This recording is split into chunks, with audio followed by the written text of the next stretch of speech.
The private jet touched down at São Paulo's Guarulhos airport with barely a whisper, its engines winding down as the sleek aircraft came to a stop on the exclusive private terminal tarmac.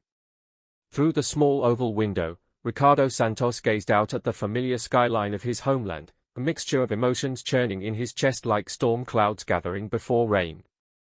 3 years had passed since he last set foot on Brazilian soil, 3 years since he had left everything behind to chase his dreams in Silicon Valley, and now he was returning as a completely different man. The flight attendant, a polished woman in her 30s with perfectly styled hair, approached with a warm smile. "Mr. Santos, we've arrived in São Paulo. The customs officials are waiting to process your entry, and your driver is standing by." Ricardo nodded, straightening his expensive Italian suit jacket and checking his Rolex Submariner one final time. The watch had been a gift to himself when his tech startup hit its first million in revenue, a symbol of how far he had come from the struggling software developer who had left Brazil with nothing but hope and determination. As he descended the aircraft steps, the humid Brazilian air hit him like a warm embrace, carrying with it the scent of rain and urban life that he had missed more than he cared to admit. The customs process was swift and efficient, his diplomatic passport and substantial wealth ensuring a smooth entry. His driver, Carlos, an elderly man with kind eyes and weathered hands, greeted him with genuine warmth. "Welcome home, Mr. Santos," Carlos said in Portuguese, his voice carrying the musical rhythm that Ricardo had longed to hear during those cold Silicon Valley nights. "How was your flight from California?" "Long but comfortable, Carlos. Thank you for meeting me." Ricardo settled into the back seat of the luxury sedan, watching as the airport grew smaller behind them. "How is the city? Has much changed?" Carlos chuckled, navigating through the evening traffic with practiced ease. "São Paulo never stops changing, sir. More buildings, more cars, more people. But the heart remains the same. Your penthouse is ready, exactly as you requested. The staff has been preparing for your arrival for weeks." The drive through the city was like watching a movie of his past life in fast forward. Familiar neighborhoods flashed by, some improved with new developments and infrastructure, others struggling with the same challenges that had existed when he left. Street vendors sold fresh fruit at traffic lights, children played football in small courtyards between apartment buildings, and the vibrant energy of Brazilian life pulsed through every street corner. Ricardo had purchased the penthouse apartment in Villa Madalena 2 years ago, sight unseen, as an investment and potential retreat. The building was ultra-modern, with floor-to-ceiling windows and a rooftop garden that offered panoramic views of the sprawling metropolis. As the elevator climbed to the 40th floor, he felt a sense of accomplishment mixed with an unexpected loneliness. All his success, all his wealth, and yet he was returning to an empty apartment in a city where he no longer had close connections. The penthouse was exactly as the interior designer had promised, minimalist luxury with Brazilian touches. Imported marble floors reflected the city lights beginning to twinkle below, while carefully selected artwork from local artists adorned the walls. A telescope stood by the main window, pointing toward the skyline like a metallic sentinel. The kitchen was state-of-the-art, though Ricardo knew he would likely order most of his meals from the city's finest restaurants. After dismissing Carlos and the building staff, Ricardo found himself alone with his thoughts for the first time in months. The silence was profound after years of constant meetings, phone calls, and the relentless pace of startup life. He poured himself a glass of aged cachaça from his private collection and stepped onto the expansive balcony, the city spreading out before him like a glittering tapestry. The transformation from struggling programmer to tech millionaire had not been easy. Those first months in San Francisco had been brutal, living in a cramped shared apartment with 3 other entrepreneurs, surviving on instant noodles and pure determination. His breakthrough had come with an innovative data analytics platform that revolutionized how e-commerce companies understood customer behavior. The algorithms he developed could predict purchasing patterns with unprecedented accuracy, and, within 2 years, major corporations were paying millions for access to his technology. The acquisition offer from Tech Global Incorporated had been too good to refuse, $250 million for his company, plus stock options that had since doubled in value. Overnight, he had become one of Brazil's wealthiest expatriates, featured on magazine covers and invited to exclusive conferences around the world. Yet success had come with a price he was only now beginning to understand. His phone buzzed with a message from his assistant in California: "Hope you arrived safely. The board meeting is confirmed for next week. Enjoy your vacation." Vacation. The word felt foreign to him.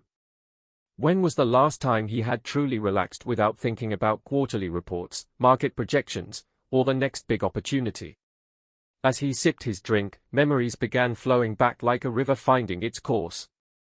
His childhood in a modest middle-class family in Campinas, his computer science degree from USP, his first job at a small software company where he met Isabella. Isabella Ferreira, the marketing coordinator with warm brown eyes and a laugh that could light up any room. They had been inseparable for 2 years, planning a future together, talking about marriage and children and growing old in Brazil. But ambition had called louder than love. When the opportunity to join a startup accelerator in Silicon Valley presented itself, Ricardo had begged Isabella to come with him. "It's just for 6 months," he had promised. "Maybe a year at most. We'll make enough money to come back and start our own company here." Isabella had her own dreams, her own career, her own life rooted in São Paulo. She worked for a prestigious advertising agency and had just been promoted to account director. "I can't just abandon everything, Ricardo," she had said during their final argument. "What if it doesn't work out? What if you change your mind about coming back?" "I would never change my mind about us," he had insisted, holding her hands as tears streamed down her face. "You're the most important thing in my life." But priorities had shifted. Success had demanded more time, more sacrifice, more focus. Phone calls became less frequent, video chats were interrupted by urgent meetings, and gradually the distance had grown too wide to bridge. The breakup had happened over WhatsApp, a fact that still filled him with shame. Isabella had sent a long message explaining that she couldn't wait indefinitely for a life that might never materialize, that she needed someone who was present, not just promising to be present someday. He had thrown himself even deeper into work after that, using the pain as fuel for his ambitions. Every late night, every missed social event, every lonely weekend was justified by the growing success of his company. The money had poured in, the recognition had followed, but the emptiness had grown as well. Now, standing on his balcony overlooking the city where Isabella still lived somewhere below, Ricardo wondered if he had made the right choice. The rational part of his mind argued that he had achieved everything he had set out to accomplish. He was financially secure for life, respected in his industry, and free to pursue any opportunity that interested him. But the emotional part, the part he had suppressed for 3 years, whispered questions about the cost of such success. His phone rang, interrupting his melancholy thoughts. The caller ID showed his mother's number, and he smiled genuinely for the first time all day. "Meu filho," his mother's voice was full of joy and emotion. "Are you really back in Brazil? I can't believe it." "Yes, May, I'm here. I'm in São Paulo for a few weeks, maybe longer. I was planning to drive to Campinas tomorrow to see you and Dad." "Oh, Ricardo, we've missed you so much. Your father has been telling everyone about his successful son, the millionaire. He's so proud, but we've been so worried too. You work too much, you never visit, you never call enough." Her words carried the gentle reproach that only a mother could deliver, wrapped in unconditional love. "I know, May. I'm sorry. But I'm here now, and I want to spend time with family. Maybe I can stay for a while this time." "That would be wonderful. But, Ricardo, there's something I should tell you. About Isabella." His heart stopped for a moment. "What about Isabella?" She's doing very well. She started her own advertising agency, it's very successful. But, son, she has a child now. A little boy. He's almost 2 years old." The words hit him like a physical blow. Isabella had a child. She had moved on, built a life, started a family. While he had been accumulating wealth and achievements, she had found something he was only now realizing he had lost: genuine human connection and love. Is she married?" he managed to ask, his voice barely steady. "I don't think so, dear. I see her sometimes at the supermarket with the little boy. She always asks about you, you know. How you're doing, if you're happy. She seems sad when your name comes up." After ending the call with promises to visit the next day, Ricardo returned to his contemplation of the city lights. Isabella had a child. The information circled in his mind like a mantra, bringing with it a complex mixture of emotions he wasn't prepared to examine too closely. Part of him felt happy for her, knowing that she had found fulfillment and joy. Another part felt a deep, unexpected sense of loss, as if a door he didn't even know he wanted to walk through had been permanently closed. The night air was cooling, carrying the sounds of the city up to his 40th floor perch. Music from a distant party, the rumble of traffic, the occasional siren, all combining into the urban symphony he had forgotten he missed. In Silicon Valley, even in his luxury apartment, the nights had been quiet, almost sterile in their perfection. This was different, alive, full of the messy vitality that he had traded for success. He thought about the child, wondering what he looked like, whether he had Isabella's eyes or his father's features. The father. Ricardo realized he didn't even know who the man was, whether Isabella had found love again or if the child was the result of a relationship that hadn't lasted. The uncertainty gnawed at him in a way that surprised him. He had become accustomed to having information, to understanding markets and trends and people's motivations. This personal mystery felt like stepping into fog. We have to move now. It's not safe here anymore. With the early chaos What do you mean? of Sao Paulo traffic. What's happening? And the familiar sounds of construction and street vendors calling their wares. Ricardo had slept poorly, his dreams filled with fragments of his past life and imagined scenarios of Isabella with a child he had never seen. The drive to Campinas took him through landscapes that held 1,000 memories, past universities where he had studied, restaurants where he and Isabella had shared meals and dreams, parks where they had walked hand in hand planning their future. His parents' house looked smaller than he remembered, but his mother's garden was more beautiful than ever, bursting with tropical flowers and fruit trees. His father, a retired electrical engineer, greeted him with tears in his eyes and an embrace that spoke of 3 years of worry and pride. They spent the day catching up, sharing meals prepared with love, and slowly rebuilding the connections that distance and time had stretched thin. "You look tired, son," his father observed during lunch, studying Ricardo's face with the careful attention of a parent who knew him well. "Success suits you, but you seem, I don't know, hollow somehow." "I've been working hard, Pi. Building the company, managing investors, dealing with acquisitions. It's been intense." "But, are you happy?" his mother asked directly, in the way that mothers do when they sense something important beneath the surface. "Really happy?" The question hung in the air between them, and Ricardo found himself unable to answer immediately. Was he happy? He had everything he had thought he wanted, more than he had ever dreamed possible when he was a struggling student. Yet sitting at his parents' simple wooden table, eating his mother's home-cooked food, he felt more at peace than he had in months. That evening, as he prepared to drive back to Sao Paulo, his mother pulled him aside. "Ricardo, about Isabella. Maybe you should see her, talk to her. Not for romance, necessarily, but for closure. You both deserve that. May, she has a child now. She's clearly moved on.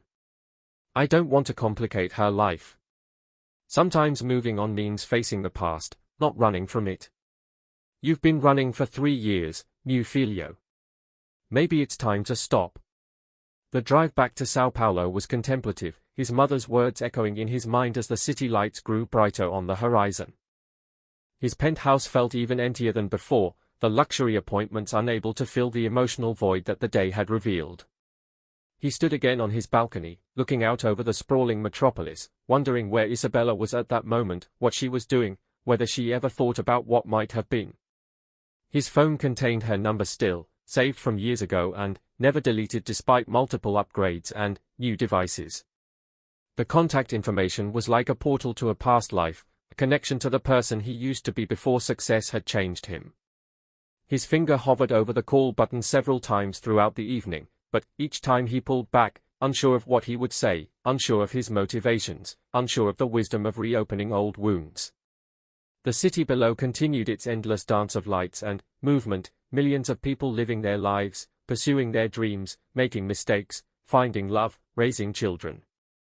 Somewhere among those lights was Isabella, perhaps reading bedtime stories to her son, perhaps thinking about her own dreams and disappointments, perhaps never thinking about Ricardo Santos at all.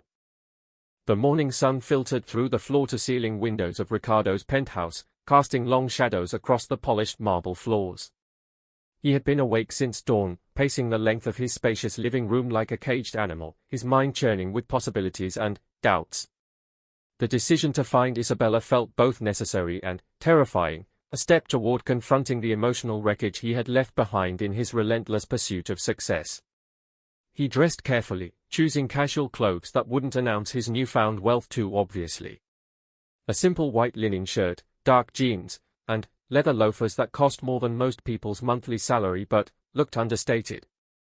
The last thing he wanted was to appear as if he were showing off or trying to prove something. This was about closure, about understanding, about facing the past with whatever maturity 3 years of success had given him. The first challenge was finding her. In the digital age, locating someone should have been simple, but Isabella had always been private about her social media presence, preferring real-world connections to virtual ones. A quick Google search revealed her advertising agency's website, FurrowArt Creative Solutions, with Isabella listed as founder and creative director. The site showcased impressive campaigns for local and international brands, and her professional photos showed her looking confident and accomplished, her warm brown eyes still holding the intelligence and creativity he remembered. The agency's address was in Villa Madalena, ironically just a few blocks from his own penthouse. They had been living and working in the same neighborhood without knowing it, their lives running on parallel tracks that never intersected. The thought filled him with a strange mixture of coincidence and regret, as if fate had been trying to bring them together while they remained oblivious to each other's proximity. Rather than calling or showing up unannounced, Ricardo decided to gather more information first. He drove to the neighborhood, parking his rented BMW several blocks away from her office building. The area had gentrified significantly since he left, with trendy cafes and boutiques replacing the small local shops he remembered. Art galleries displayed works by emerging Brazilian artists, and young professionals hurried past carrying laptops and coffee cups, the creative energy of the neighborhood palpable in the morning air. He found a small cafe across from Isabella's building and ordered coffee and powder acuca, settling at a table by the window where he could observe without being conspicuous. The agency occupied the third floor of a converted industrial building, its large windows suggesting the kind of open, creative workspace that attracted young talent and innovative projects. For 2 hours, he watched people enter and leave the building, feeling increasingly foolish but unable to tear himself away. What was he hoping to see? A glimpse of Isabella arriving at work? A chance encounter that would solve the problem of how to approach her? The rational part of his mind recognized the absurdity of his surveillance, but the emotional part kept him rooted to his chair, coffee growing cold as he stared at windows that might hide the woman who had shaped his understanding of love and loss. Around 10 o'clock, his vigil was rewarded in a way he hadn't expected. A young woman emerged from the building, and, even at a distance, he could see the familiar grace of Isabella's movement. She wore a flowing blue dress and carried a large portfolio case, her dark hair caught by the morning breeze. But she wasn't alone. Walking beside her, holding her free hand with the complete trust that only small children possess, was a little boy with curly dark hair and what appeared to be Isabella's delicate features. Ricardo's coffee cup trembled in his hands as he watched them walk down the street together. The child couldn't have been more than 2 years old, just as his mother had said, wearing tiny jeans and a red t-shirt with a cartoon character. His resemblance to Isabella was unmistakable in the way he tilted his head when she spoke to him, in the bright curiosity with which he examined everything around him. They stopped at a street vendor selling fresh fruit, and Isabella lifted the boy so he could see the colorful display, both of them laughing at something the vendor said. The scene was so natural, so filled with easy affection and joy, that Ricardo felt like an intruder just watching it. This was Isabella's real life now, complete and fulfilling without any need for the complications his presence might bring. The child represented everything that Ricardo had traded away in his pursuit of success: spontaneity, unconditional love, the simple pleasure of daily life shared with someone who mattered. They disappeared around a corner, heading toward what Ricardo assumed was the boy's daycare or preschool, leaving him alone with his observations and a growing sense of uncertainty. Should he approach her directly at her office? Would that be too aggressive, too presumptuous? Should he try to arrange a casual encounter, pretending their meeting was accidental? Every option seemed fraught with potential for misunderstanding or harm. His phone buzzed with a message from his business partner in California: "The acquisition talks are heating up. When can we schedule a call?" Ricardo stared at the screen, feeling the familiar pull of his professional responsibilities. In Silicon Valley, every hour contained opportunities worth millions of dollars, decisions that could reshape industries, connections that could launch the next breakthrough innovation.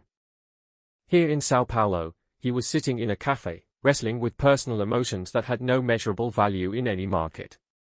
He turned off his phone and ordered another coffee, settling in for a longer wait.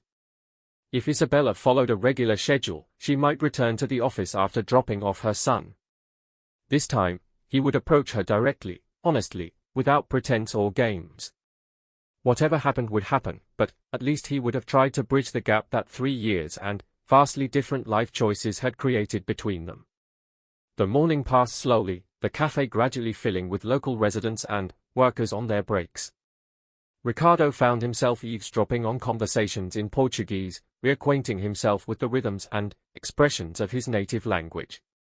In Silicon Valley, even his thoughts had begun operating in English, the language of business and technology and global commerce.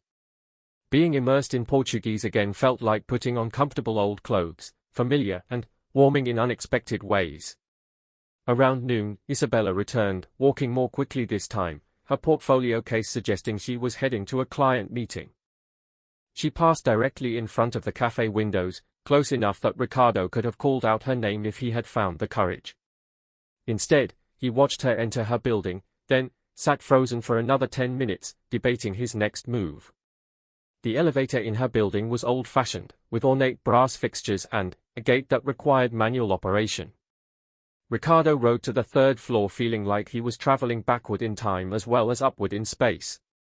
The agency's reception area was exactly what he would have expected from Isabella's aesthetic sensibilities: clean lines, carefully chosen artwork, plants that suggested life and creativity without overwhelming the professional atmosphere. The young receptionist looked up with a polished smile. "Good afternoon, how can I help you?" "I'd like to speak with Isabella Ferreira, please." "My name is Ricardo Santos." "Do you have an appointment, Mr. Santos?" "No, I don't." "But please tell her that Ricardo Santos would like to speak with her briefly. She'll know who I am." The receptionist's expression shifted slightly, perhaps recognizing the tension in his voice or the careful formality of his request. She made a quick phone call, speaking too quietly for him to overhear, then hung up and gestured toward a seating area. "Ms. Ferreira will be with you in just a moment. Can I offer you water or coffee?" Ricardo declined, too nervous to trust his hands with a cup or glass. The waiting area featured magazines about advertising and design, but his attention was focused on the hallway that led to the interior offices. Every sound might herald Isabella's approach, every footstep might bring the reunion he had been both dreading and anticipating. When she finally appeared, the years collapsed between them like an accordion folding in on itself.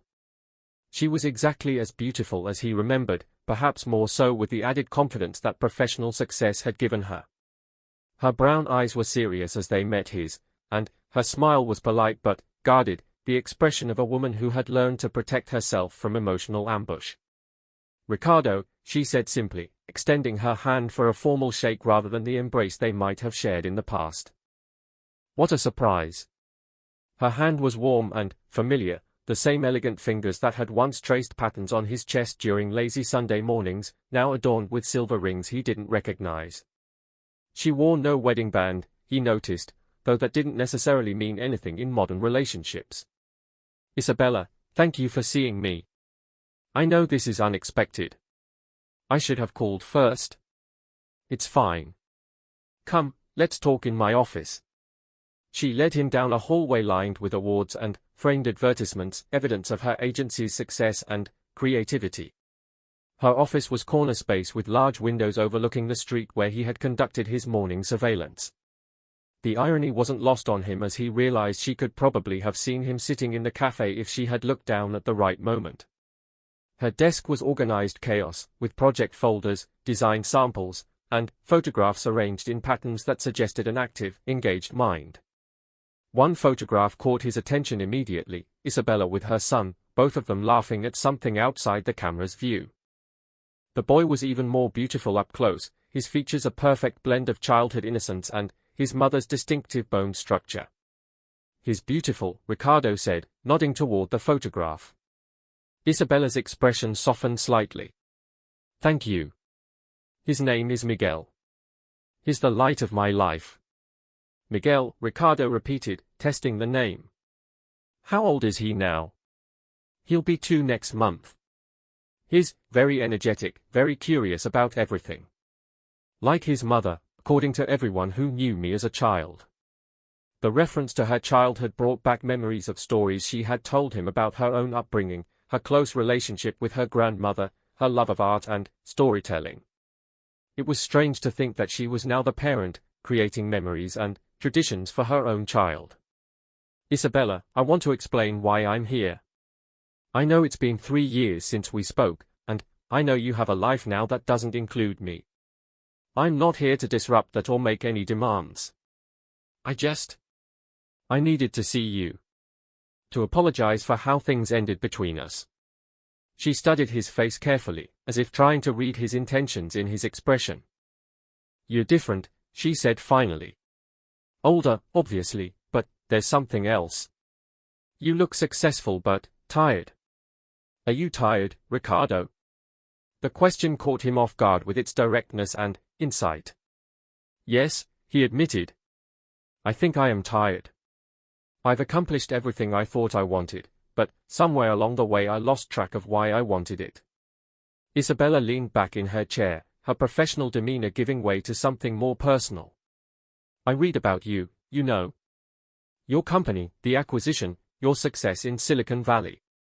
I'm proud of you, Ricardo. You achieved your dreams. Some of them," he said carefully. "But not all of them. The most important ones, it turns out, weren't about money or recognition." "What were they about?" The question hung between them, loaded with 3 years of missed opportunities and different choices.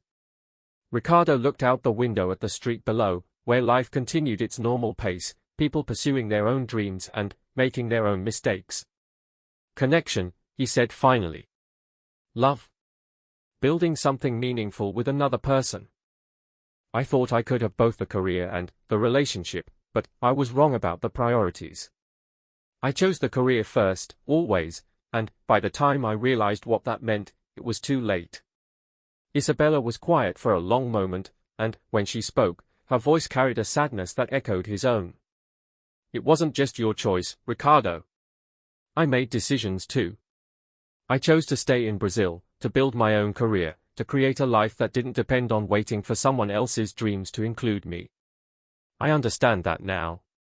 I think I even understood it then, but I was too young and too ambitious to accept it. I thought I could control everything, manage every variable, optimize every outcome. But relationships aren't business problems to be solved.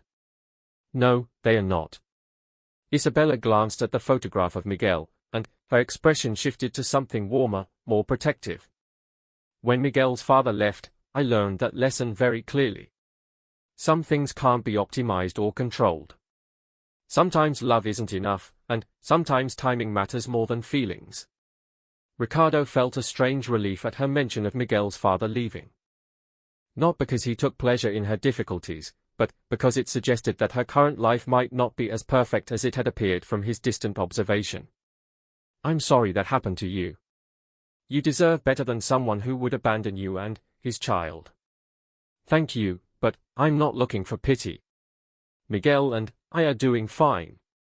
Better than fine, actually. I love being a mother, love watching him discover the world, love the way he sees magic in everything ordinary. It's taught me about priorities in a way that no amount of career success could. Her words stung because they highlighted everything he had missed by choosing ambition over love. While he had been accumulating wealth and recognition, Isabella had been learning about unconditional love, about sacrifice that felt like privilege, about the profound satisfaction of nurturing another human being. "Can I ask you something?" Ricardo said. "Do you ever think about what might have been different if I had stayed? Or if you had come with me?" Isabella considered the question seriously, her fingers absently straightening papers on her desk. "I used to think about it a lot, especially in the beginning. I wondered if I had made the right choice, if I had let pride or fear keep me from taking a risk that might have changed everything.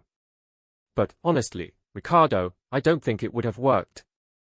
"Why not?" "Because you needed to become the person you are now. You needed to chase your dreams completely, without compromise, without divided attention. If I had gone with you, or if you had stayed, we would have always wondered about the path not taken. We would have resented each other eventually, in small ways that add up over time." Her analysis was probably correct, Ricardo realized, though it didn't make the loss any easier to accept. "So you're saying we were doomed from the beginning?" "I'm saying we were young and wanted different things at different times. That doesn't make us failures or our love any less real. It just makes us human." Outside the window, clouds were gathering for what looked like an afternoon rainstorm, typical for Sao Paulo in the summer. The changing light cast shadows across Isabella's office, creating an atmosphere of intimacy despite the professional setting. Ricardo found himself studying her face, looking for traces of the woman he had loved, finding them in the way she tilted her head when she was thinking, in the slight smile that played at the corners of her mouth when she was being particularly honest. "What happens now?" he asked. "Do we shake hands and go back to our separate lives? Do we try to be friends? Do we pretend this conversation never happened?" "I don't know," Isabella admitted. "I genuinely don't know. You're part of my past, Ricardo, but you're also sitting here in my present, and I'm not sure how to reconcile those two things. You have a life in California, responsibilities, a future that doesn't include Sao Paulo except as an occasional visit. Actually, that might be changing. I'm thinking about moving back to Brazil. Permanently." Isabella's eyebrows rose in surprise. "Really? What about your company, your career in Silicon Valley?" "My company was acquired 2 years ago. I'm financially independent now, free to choose what I want to do next. And what I want is to come home, to reconnect with family and friends, to build something meaningful here instead of just accumulating more success somewhere else." "That's a big decision. Are you sure it's not just nostalgia? Sometimes when we're tired or lonely, home looks more appealing than it really is." "Maybe you're right. Maybe I'm romanticizing Brazil because I'm not happy in California. But I know I'm not happy there, and I know I miss being here. At minimum, that's information worth acting on." Isabella stood and walked to the window, looking down at the street where people were beginning to hurry as the first raindrops began to fall. "Ricardo, I need to be completely honest with you about something. When I heard you were back in Brazil, before you even showed up here today, I felt something I didn't expect to feel. Excitement, maybe, or hope, or just curiosity about what kind of person you'd become. But I also felt fear." "Fear of what?" "Fear that you'd want to pick up where we left off, as if 3 years and completely different lives didn't matter. Fear that I'd be tempted to let you try, even though I know better now. And fear that Miguel would get attached to you and then lose you when you realize that being back in Brazil isn't what you really wanted after all." Her honesty was like cold water, shocking but clarifying. She was protecting herself and her son from the possibility of abandonment, something she had apparently experienced before with Miguel's father. Ricardo couldn't blame her for that caution, especially given his own track record of choosing career over relationship. "I understand your fear," he said carefully. "I can't promise that I won't make mistakes or that I have all the answers figured out. But I can promise that I'm not here casually. I'm not treating this like a business transaction or a problem to be solved quickly. If I'm going to be part of your life in any way, it will be because both of us choose it deliberately, with full understanding of what we're committing to. Isabella turned back from the window, her expression thoughtful but still guarded. What exactly are you suggesting? That we try to restart a romantic relationship? That we attempt to be friends? That we co-parent Miguel together as if you had been here all along? I'm not suggesting anything specific yet. I'm asking if you'd be willing to spend time together, without pressure or expectations, so we can figure out who we are now and whether there's a place for me in your life. Maybe as friends, maybe as something more, maybe not at all. But I'd like the chance to find out if you're open to it. The rain was falling harder now, drumming against the windows and sending people scurrying for cover on the street below. The sound created a cocoon of privacy around their conversation, as if the rest of the world had temporarily disappeared. I need to think about it, Isabella said finally. This isn't just about me anymore. Every decision I make affects Miguel, and his well-being has to be my first priority. I can't introduce him to someone who might disappear from his life without warning. I wouldn't expect anything different. You're his mother, and protecting him is exactly what you should do. Isabella smiled for the first time since he had arrived, a genuine expression that transformed her face and reminded him powerfully of the woman he had fallen in love with years ago. You know what's funny? When we were together, you would have been impatient with this kind of uncertainty. You would have wanted to make a plan, set goals, establish timelines for decision-making. You've changed. Success teaches you some things, but failure teaches you others. I failed at the most important relationship in my life because I thought I could manage it like a business project. I'm trying to learn from that mistake. That's actually encouraging to hear.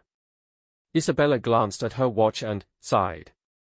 I have a client meeting in 20 minutes, and I need to prepare. But, Ricardo, thank you for coming here, for being honest with me, for not assuming that you could just walk back into my life without acknowledging everything that's happened since you left. Ricardo stood to leave, then hesitated. Would it be appropriate for me to ask about Miguel? Not to meet him, necessarily, but just to understand who he is, what he likes, what makes him happy. Isabella's smile grew warmer. He loves soccer, like every Brazilian boy, but he also loves books and drawing. He's incredibly affectionate and trusting, which sometimes worries me. He asks about everything, wants to understand how things work, why people do what they do. He's never had a father figure in his life, which is something I think about often. The implication hung in the air between them, unspoken but clear. 3 days passed before Isabella called. Ricardo had spent those days in a strange state of suspension, dividing his time between exploring São Paulo with fresh eyes and managing business calls from California that seemed increasingly irrelevant to his immediate concerns. He walked through neighborhoods he had once known intimately, discovering how much the city had changed and how much it had remained the same. Food vendors still occupied the same street corners, but now they accepted credit cards and posted their offerings on Instagram. Construction crews worked on infrastructure projects that promised to ease traffic congestion, while the fundamental rhythm of Brazilian life continued unchanged beneath the surface of modernization. When his phone rang and Isabella's name appeared on the screen, Ricardo felt his pulse quicken in a way that reminded him of being 25 and waiting for important news about his future. Ricardo? It's Isabella. Are you free for coffee this afternoon? I'd like to continue our conversation. Of course. Should I meet you at your office? Actually, I was thinking somewhere more casual. There's a park near my apartment where Miguel likes to play. If you're comfortable with it, I thought you could meet him informally. Nothing formal or significant, just a chance for you to see him in his natural environment. The suggestion took Ricardo by surprise. He had expected more time, more gradual steps toward any interaction with Isabella's son. The fact that she was willing to introduce them, even casually, suggested that their conversation had affected her more than she had initially revealed. Are you sure that's wise? I don't want to confuse him or create expectations that might not be fulfilled. He's 2 years old, Ricardo. At this age, meeting new people is just part of his world experience. He won't attach cosmic significance to it unless we do. I think it might actually be good for both of you to interact without the weight of our history making it complicated. Isabella gave him directions to Parque Villalobos, a large green space in the western part of the city that had been developed during his absence. The drive took him through neighborhoods that showcased both São Paulo's prosperity and its ongoing challenges. Gleaming shopping centers stood across from favelas, luxury car dealerships neighbored small family businesses that had operated for generations. The contrasts reminded Ricardo why he had fallen in love with the city in the first place, its refusal to be simplified or categorized, its endless capacity for surprise and contradiction. The park was busier than he had expected for a weekday afternoon, filled with families, joggers, and couples enjoying the green space in the middle of the urban sprawl. Isabella had chosen a playground area surrounded by mature trees that provided shade and a sense of enclosure. She was sitting on a bench, watching Miguel navigate an elaborate jungle gym with the fearless confidence of childhood. Even from a distance, Ricardo could see the resemblance between mother and son in their careful attention to their surroundings and their easy physical grace. Miguel was taller than Ricardo had expected, with dark hair that curled at the edges and skin that suggested he spent considerable time outdoors. He wore small blue shorts and a yellow t-shirt with a cartoon character that Ricardo didn't recognize, probably from some children's program that had become popular during his absence from Brazilian culture. The boy moved with the purposeful energy of a child who felt completely secure in his environment, alternately climbing, sliding, and running from one piece of equipment to another. "He's beautiful," Ricardo said as he approached Isabella, genuinely struck by the child's vitality and obvious happiness. "Thank you. He's having a good day today, which isn't always guaranteed with a 2-year-old. Some days he's an angel, other days he's a tiny tornado of destruction and strong opinions." Isabella wore casual clothes, jeans and a light sweater that made her look younger and more relaxed than she had in her office environment. Her hair was pulled back in a simple ponytail, and she wore minimal makeup, allowing her natural beauty to show through in a way that reminded Ricardo powerfully of their early relationship, when they had spent weekends in parks and cafes, talking about everything and nothing for hours at a time. "How does this usually work?" Ricardo asked, settling onto the bench beside her. "Do I just introduce myself to him, or do you have some preferred approach?" With Miguel, direct and honest is usually best. He doesn't like it when adults talk down to him or try to be overly entertaining. He prefers being treated like a small person rather than a cute novelty. As if summoned by their conversation, Miguel climbed down from the jungle gym and ran toward his mother, his face flushed with exertion and delight. Up close, Ricardo could see that his eyes were Isabella's warm brown, but shaped differently, perhaps indicating something about his absent father's features. The child possessed an alertness and intensity that suggested high intelligence and active curiosity about the world around him. "Mommy, did you see me go down the big slide? I went really fast. I saw you were more. You're getting very brave on that slide." Isabella gestured toward Ricardo. "Miguel, I'd like you to meet my friend Ricardo. He's visiting São Paulo from very far away." Miguel studied Ricardo with the frank assessment that only children can manage, his gaze taking in details that adults might miss or dismiss as unimportant. After a moment, he stepped closer, apparently satisfied with whatever he had observed. "Where is very far away?" Miguel asked in Portuguese, his voice carrying the slightly formal pronunciation that suggested Isabella was raising him to speak properly rather than in the casual slang that many children picked up from television and school. "From the United States, from a city called San Francisco." "Do you know where that is?" Miguel shook his head seriously. "Is it farther than Campinas?" "Mommy and I went to Campinas to visit Vovo, and that was very far. Much farther than Campinas. It's across a big ocean, and it takes many hours in an airplane to travel there." "Do you have an airplane?" Miguel's eyes widened with the possibility that he might be meeting someone who owns such an exotic vehicle. "No, I don't have an airplane. I borrowed one to come visit Brazil." Ricardo glanced at Isabella, who was watching their interaction with careful attention but obvious amusement. Do you like airplanes? I like all vehicles. Cars and trucks and motorcycles and boats and airplanes and helicopters. Miguel began listing his preferences with the thoroughness that children bring to subjects that interest them. Mommy says maybe someday we can take a trip in an airplane, but not yet because I'm still learning to be a good traveler. What makes someone a good traveler? Ricardo asked, genuinely curious about the child's perspective. You have to sit still for long times, and you can't cry if your ears feel funny, and you have to be patient when things take longer than you want them to. Miguel recited these requirements as if they were lessons he had been taught and was still working to master. Those are all very important skills. It sounds like you're learning to be very responsible. Miguel beamed at the praise, then turned to his mother. Mommy, can Ricardo push me on the swings? I want to go really high today. Isabella hesitated for just a moment before nodding. If Ricardo doesn't mind, and if you ask him politely. Please, Ricardo, will you push me on the swings? I'll show you how high I can go without being scared. The simple request touched Ricardo in an unexpected way. He had imagined many possible scenarios for meeting Isabella's son, but he hadn't anticipated the immediate acceptance and trust that Miguel was offering. Children, it seemed, operated on entirely different principles than adults, judging people by their present actions rather than their history or potential future complications. The swing set was located in a different section of the playground, requiring them to walk across an expanse of grass where other families were picnicking and playing informal games of soccer.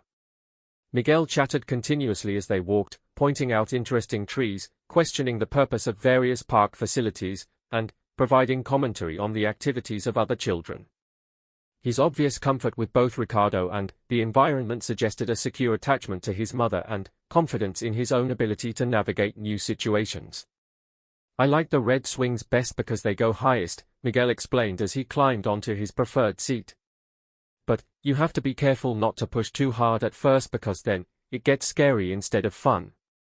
Ricardo positioned himself behind the swing, placing his hands carefully on either side of the seat to avoid any accidental contact that might alarm the child. Tell me when you want me to push harder or softer, okay? You're the expert on how high you like to go. Okay. Start gentle, then we'll make it more exciting. For the next 20 minutes, Ricardo found himself completely absorbed in the simple pleasure of pushing a child on a swing. Miguel's delight was infectious, his laughter pure and uninhibited as he soared back and forth against the backdrop of green trees and blue sky. The child provided a running commentary on the experience, describing the feeling of flying, speculating about what the world looked like from different heights, and occasionally requesting adjustments to the rhythm or force of Ricardo's pushes.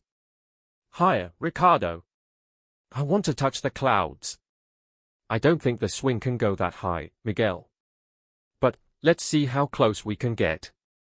Maybe if I stretch my arms really far. Miguel extended his arms toward the sky as the swing reached its apex, his face serious with concentration. Almost. I almost touched one. Isabella watched from a nearby bench, and when Ricardo glanced in her direction, he caught her smiling in a way that seemed to combine amusement, tenderness, and something else he couldn't quite identify. Perhaps relief that Miguel was responding positively to this new person in his environment, or maybe satisfaction that her son was displaying the social confidence she had clearly worked to nurture. When Miguel finally, tired of the swings, he announced that it was time for the next activity, exploring the small creek that ran along one edge of the playground.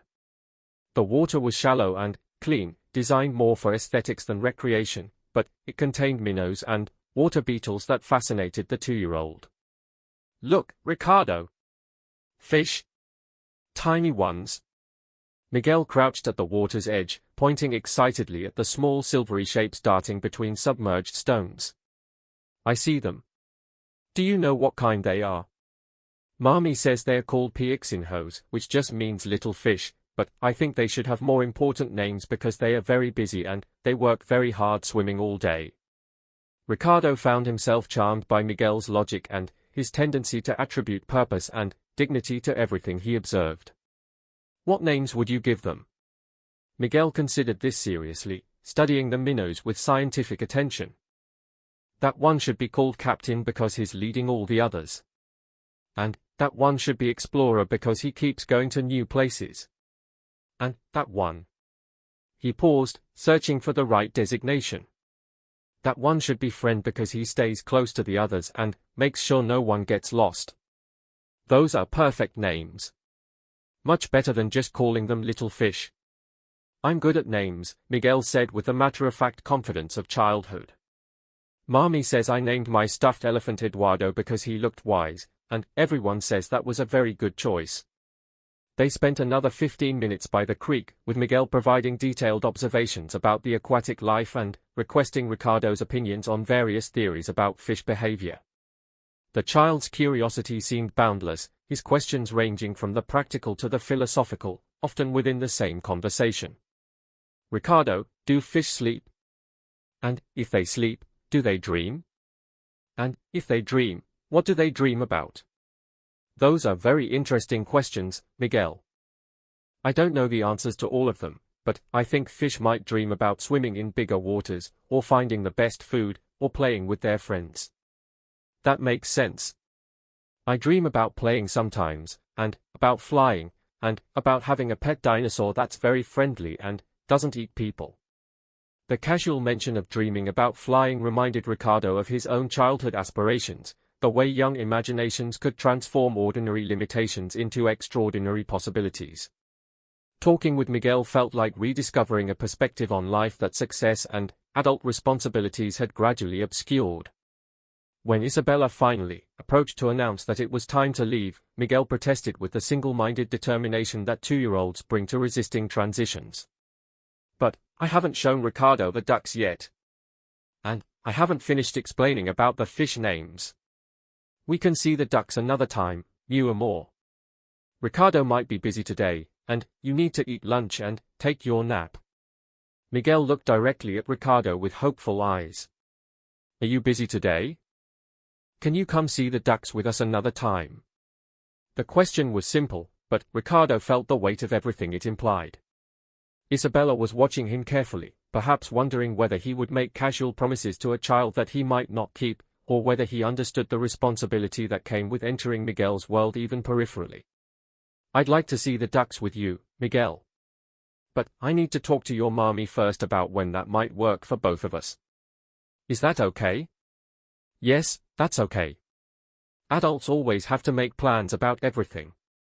Miguel accepted this with the resignation of someone who had learned to work within the constraints of adult scheduling. But you remember about the ducks, right? I'll remember about the ducks. As they walked back toward the park's main entrance, Miguel maintained a steady stream of conversation, dividing his attention between Ricardo and Isabella as if trying to include both adults in his ongoing commentary about the world around them. He pointed out interesting dogs, evaluated the architectural merits of different playground equipment, and provided weather analysis based on cloud formations that seemed surprisingly sophisticated for someone his age. That cloud looks like an elephant, but not like Eduardo. More like an elephant that's dancing or maybe flying. I can see that, Ricardo agreed, following Miguel's pointing finger toward a cumulus formation that did indeed suggest something large and graceful moving across the sky. Do you see many clouds where you live very far away? Different kinds of clouds. Where I live, it doesn't rain as much as it does here, so the clouds are often smaller and whiter. I like rain, Miguel announced. It makes everything smell better, and it fills up the puddles for jumping. Do you like rain? I do now, Ricardo answered, surprising himself with the honesty of the response. In California, rain was often seen as an inconvenience, something that disrupted plans and complicated commutes. But he was remembering the Brazilian appreciation for rain as renewal, as blessing, as part of the natural rhythm that made life possible. When they reached the parking area, Isabella lingered beside her car while Miguel climbed into his car seat, still chattering about the afternoon's discoveries. Thank you, she said quietly. For being so patient with him, for treating him like a person instead of a cute accessory to our conversation. Thank you for trusting me with him. He's remarkable, Isabella. You should be very proud. I am proud, but I also worry constantly about whether I'm doing enough for him, whether he needs things I can't provide, whether he'll be okay growing up without. She trailed off, perhaps not wanting to voice concerns about Miguel's father's absence. He seems incredibly secure and happy. Whatever you're doing is working. Isabella smiled, but her expression remained thoughtful. Ricardo, after today, I need to ask you something directly. Are you planning to stay in Brazil, or is this visit just a way of satisfying your curiosity about what you left behind? The question was fair, and Ricardo had been expecting it. I don't know yet, honestly. I know I'm not happy in California, and I know I want to rebuild connections here. But I can't promise specific outcomes or timelines. What I can promise is that I won't make commitments to you or Miguel unless I'm prepared to honor them completely. That's what I needed to hear. Miguel gets attached quickly, and he's been disappointed by adults before. I can't let that happen again. I understand. What would you like to happen next? Isabella considered the question while watching Miguel through the car window, where he was arranging his small backpack and talking to a stuffed animal that had apparently accompanied them to the park. I'd like to spend more time together, the three of us, in casual situations like this. Not dates, not formal relationship discussions, just time for us to understand who we are now and how we might fit into each other's lives. If that feels right for everyone involved, then maybe we can consider more significant steps. That sounds perfect. But, Ricardo, I need you to understand something important about Miguel. He's been the center of my world for 2 years. Every decision I make, every plan I consider, every relationship I evaluate, it all gets filtered through what's best for him. If at any point you feel like that's too much responsibility or too complicated for what you're looking for, please tell me honestly rather than just disappearing. Her request was simultaneously reasonable and heartbreaking, suggesting that Miguel's father had indeed left without explanation or consideration for the impact on his son. Ricardo felt a surge of protective anger toward a man he had never met, someone who had abandoned 2 people who clearly deserved much better. I promise I'll be honest with you about my intentions and my capacity. And, Isabella, for what it's worth, I think Miguel is lucky to have a mother who protects him so carefully while still allowing him to experience new relationships. Miguel called out from the car, impatient to share some new observation or question. Isabella laughed and shook her head. He never stops thinking, never stops wanting to understand everything. Sometimes I wonder where he gets the energy. He gets it from you, Ricardo said. The curiosity, the joy in discovery, the assumption that the world is basically a good place full of interesting possibilities. Those are all things I remember about you. Isabella blushed slightly, perhaps surprised by the compliment or by the reminder of their shared history. Thank you for saying that. It makes me feel like maybe I haven't changed completely. Over the following 3 weeks, Ricardo found himself drawn into a routine that felt both foreign and surprisingly natural. His days began to revolve around Isabella and Miguel's schedule, meeting them for early morning walks before Miguel's preschool, joining them for afternoon activities in various São Paulo parks, and occasionally sharing simple dinners at Isabella's apartment in a converted townhouse that reflected her artistic sensibilities and practical approach to single motherhood. The apartment was nothing like Ricardo's sterile penthouse. It was warm and lived in, filled with Miguel's artwork displayed prominently on walls, toys that served double duty as decorative objects, and furniture chosen for comfort rather than status. The kitchen was small but functional, clearly the heart of daily life, with a refrigerator covered in Miguel's drawings and important family schedules. Isabella had created a home that felt secure and creative, a place where a child could explore safely while learning about beauty, organization, and the rhythms of daily life. Miguel had accepted Ricardo's presence with the adaptability that young children possess when adults around them remain calm and consistent. He didn't ask complicated questions about Ricardo's role in their lives, instead focusing on immediate pleasures, having someone new to share his discoveries with, another adult who took his observations seriously, and a reliable companion for playground adventures that required more energy than his mother could always provide after long days managing her advertising agency. Ricardo, watch me climb all the way to the top. But don't tell Mommy how high I'm going because she gets worried when I'm too brave. I'm watching, but I think your mommy already knows how brave you are. She's proud of you for being careful while you challenge yourself." These conversations had become natural to Ricardo in a way that surprised him. He had never spent significant time with young children, had never imagined himself capable of the patience and attention that childcare required.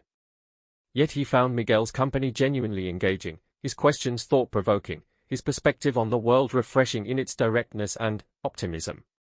Isabella watched these interactions with careful attention, clearly evaluating Ricardo's suitability as a potential figure in Miguel's life. She never commented directly on his parenting instincts, but Ricardo could sense her gradual relaxation as she observed his consistent gentleness, his respect for Miguel's autonomy, and his willingness to follow her lead on issues of discipline and boundaries. The breakthrough moment came during their third week of regular contact, when Miguel fell from a playground climbing structure and scraped his knee badly enough to require immediate attention. Ricardo had been pushing Miguel on a tire swing while Isabella made phone calls related to a client emergency, and he was the first adult to reach the crying child. "It's okay, Miguel. Let me see your knee. You're going to be fine." Miguel's tears were more about surprise and fear than actual pain, but the scrape was deep enough to bleed and dirty enough to require cleaning. Ricardo lifted the boy carefully, supporting him while they walked to Isabella, who had immediately ended her phone call upon hearing Miguel's distressed cries. "What happened? Is he okay?" "He fell from the climbing bars, scraped his knee pretty well. Nothing serious, but it needs to be cleaned and bandaged." Isabella examined the injury with practiced maternal efficiency, reaching into her oversized purse for the first aid supplies that she apparently carried everywhere. "Mi amor, this looks worse than it is. We'll clean it up and put a special bandage on it, and you'll be good as new." But Miguel, overwhelmed by the shock of the fall and the sting of the antiseptic, began crying harder, clinging to Ricardo rather than his mother in a way that surprised all three of them. Ricardo found himself instinctively providing comfort, rubbing Miguel's back and speaking in the soothing tones that seemed to help calm the child's distress. "It hurts now, but it's going to feel better very soon. Your mommy is taking very good care of you, and you were very brave when you fell. Sometimes when we're learning to climb higher, we fall down, but that doesn't mean we stop trying new things."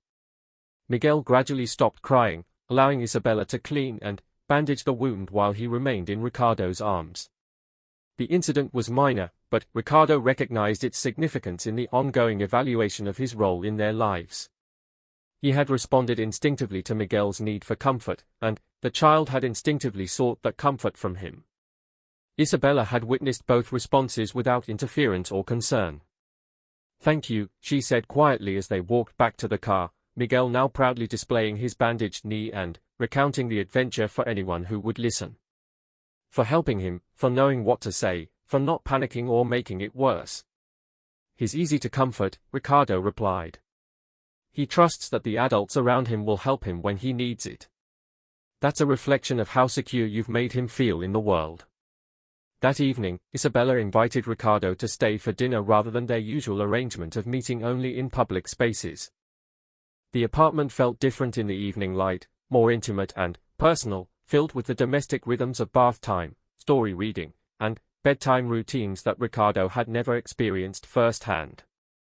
Miguel requested that Ricardo help with his bath, responsibility that Isabella granted after consulting Miguel's preferences and ensuring that everyone was comfortable with the arrangement.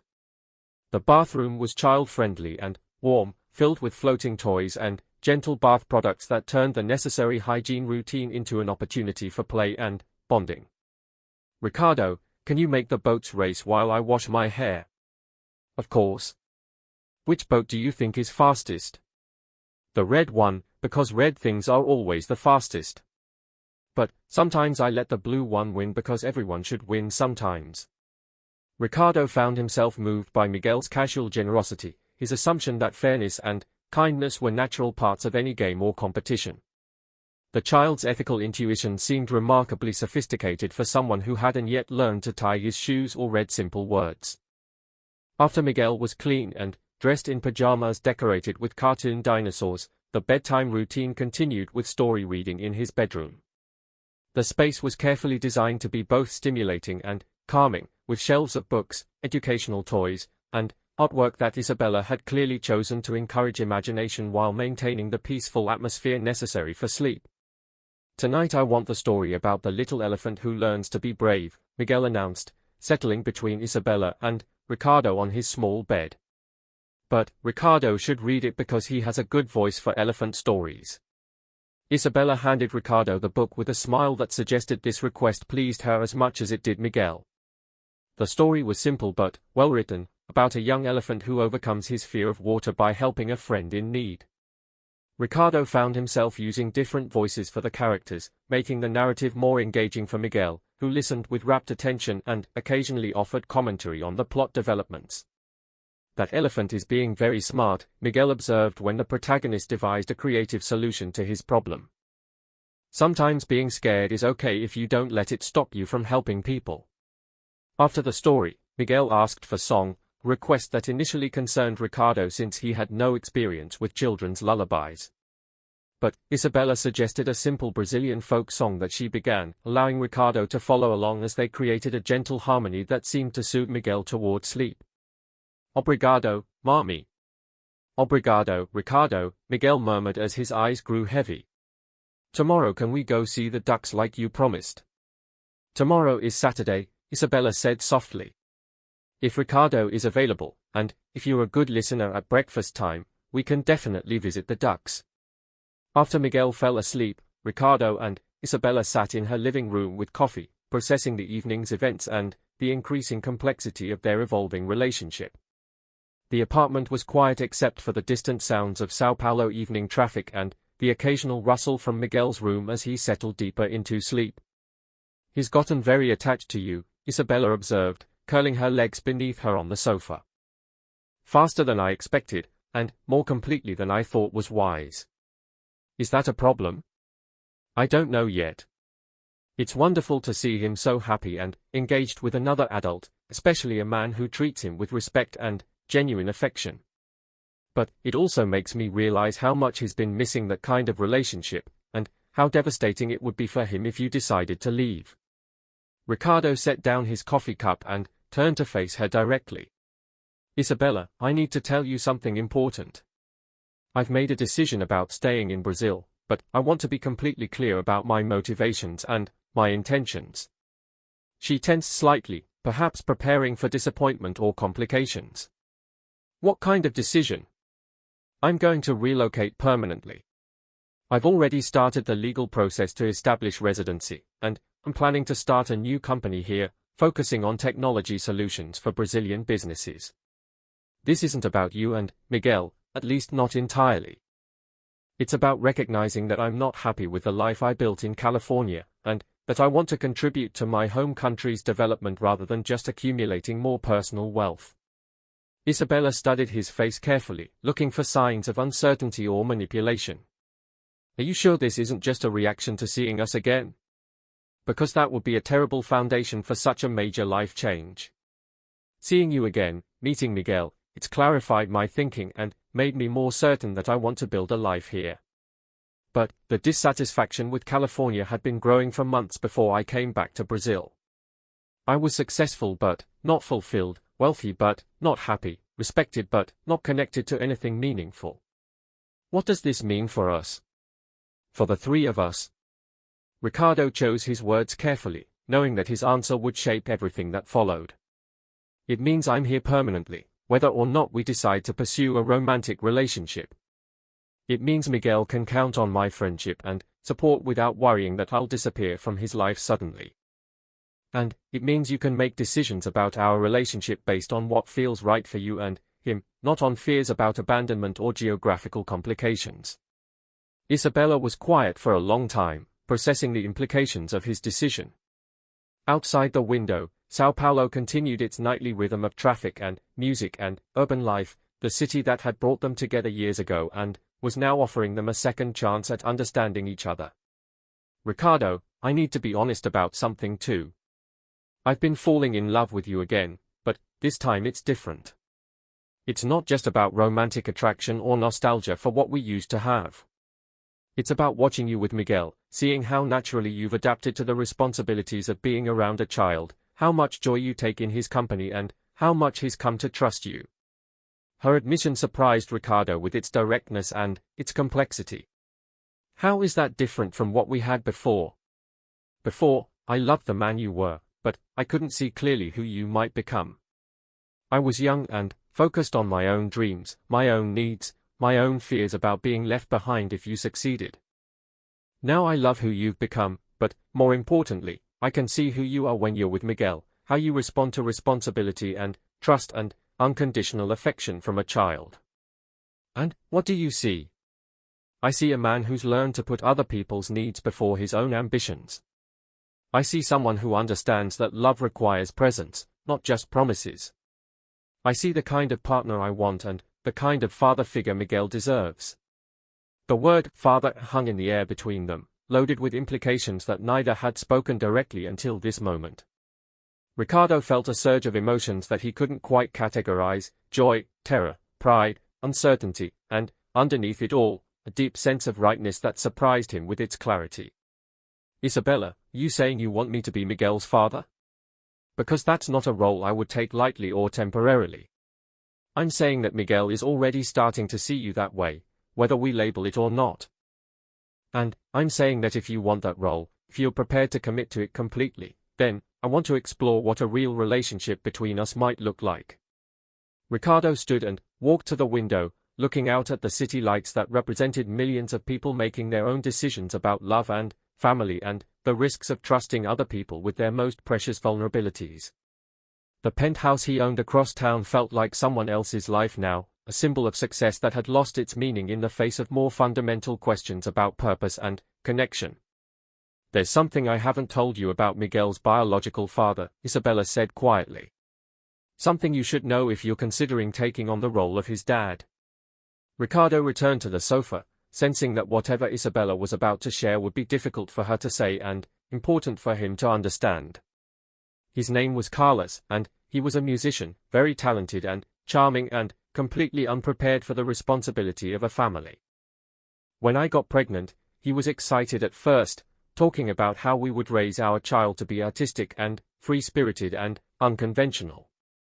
But when Miguel was born and he saw what parenthood actually required day after day, he panicked. Isabella paused, perhaps gathering courage to continue or deciding how much detail to share. He didn't leave immediately. It was worse than that, actually. He stayed for almost a year, but he was never really present. He would disappear for days to play gigs or work on projects, leaving me to handle everything. When Miguel cried, Carlos would get frustrated and impatient. When Miguel needed attention during times that Carlos wanted to practice or write music, he would act like his son was an inconvenience that was preventing him from achieving his artistic potential. That must have been incredibly difficult for you. The hardest part wasn't managing everything alone, it was watching Miguel try to connect with his father and being rejected or ignored.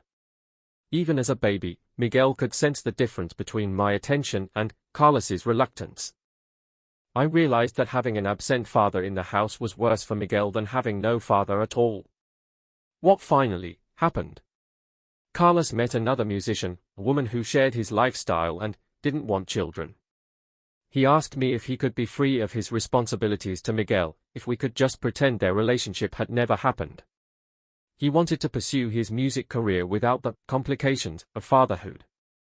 Ricardo felt a surge of anger at the casual cruelty of abandoning a child, but he kept his reaction controlled, recognizing that Isabella you've grown, but the best parts of who you were are still there.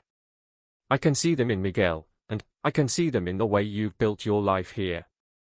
As Isabella's car pulled away, Miguel waved enthusiastically from his window seat, calling out promises to remember to look for interesting clouds and to practice being an even better swing rider for their next visit. Ricardo stood in the parking lot long after their car had disappeared into traffic, processing the afternoon's experience and the unexpected emotions it had generated. Meeting Miguel had changed something fundamental about his understanding of what Isabella's life had become. The child wasn't just an abstract concept or a complication in potential romantic reunion, he was a complete person with his own needs, preferences, and remarkable personality. Any relationship with Isabella would necessarily include relationship with Miguel, not as an afterthought but as an integral part of whatever future they might build together. For the first time since returning to Brazil, Ricardo felt the full weight of what he was contemplating. This wasn't about recapturing a lost love or satisfying nostalgic curiosity. It was about possibly becoming a significant adult in a child's life, someone who might influence Miguel's understanding of relationships, responsibility, and what it means to be a man worthy of trust and respect. The responsibility was enormous and thrilling in equal measure. As Ricardo drove back to his empty penthouse, he found himself thinking not about business strategies or financial projections, but about swing-pushing techniques and fish names and the serious business of earning the trust of a 2-year-old who seemed to believe that the world was full of friends he simply hadn't met yet. Miguel was growing up without a male role model, something that concerned Isabella as he approached an age where such relationships become important for children's development. "He sounds wonderful," Ricardo said sincerely. "Like his mother." "Thank you." Isabella walked him to the door of her office, their professional handshake this time containing a warmth that had been absent when he arrived. "Ricardo? I'm glad you came back to Brazil, whatever happens between us. I think you needed to come home." As Ricardo waited for the old elevator, he reflected on the conversation with a mixture of hope and realism. Isabella had not rejected his presence in her life, but neither had she welcomed him with open arms. She was protecting herself and her son, making careful decisions based on experience and wisdom that she had earned through both success and disappointment. He respected that caution, even as it made his own position more uncertain. The elevator descended slowly, giving him time to process the emotional complexity of seeing Isabella again. She was still the woman he had loved, but she was also someone new, someone shaped by motherhood and independence and the challenges of building a life without him. The question now was whether the person he had become could find a place in the life she had created, or whether 3 years of different choices had made them too different to bridge the gap between their separate worlds. As the night deepened, Ricardo made a decision that would change everything. Tomorrow, he would try to find her. Not to disrupt her life or make demands on her time, but to face the choices he had made and perhaps understand the man he had become. The successful entrepreneur who could buy anything he wanted but couldn't purchase the one thing he was beginning to realize he needed most, genuine human connection rooted in love rather than achievement. The city sparkled below him like a promise and a challenge, and, for the first time in 3 years, Ricardo Santos felt ready to engage with life rather than simply succeed at it. Tomorrow would bring answers to questions he had been avoiding, and, perhaps, if he was very fortunate, a chance to understand what happiness might actually look like for a millionaire who had everything except the things that truly mattered.